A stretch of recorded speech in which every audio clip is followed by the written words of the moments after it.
Kamusta mga kakamao? Isang magandang balita para sa ating mga Pinoy boxing fans dahil sa nanalo po ang ating top contender sa IBF Light Flyweight na si Christian Araneta. Kontra sa dumuyong fighter na nagmula sa Thailand na si Sanchay Yutbon.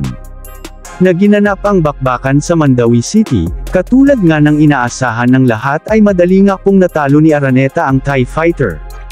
Sa unang minuto ng unang round ay ipinakita agad ni Araneta ang matinding uppercut nito, pumasok agad ito kung kaya naman agad na bumagsak ang Thai fighter.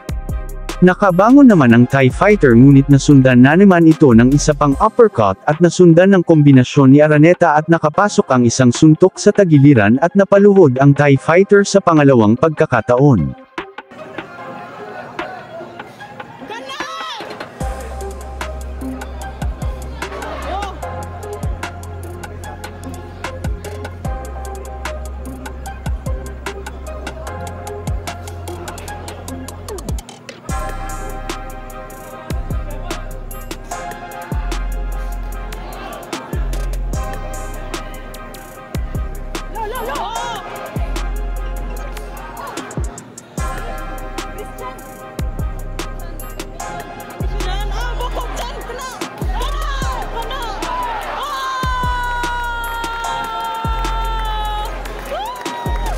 Nakabangon muli ang kalaban ngunit hindi na pinatagal ito ni Araneta at binigyan muli ng solidong suntok at napabagsak ito sa pangatlong beses.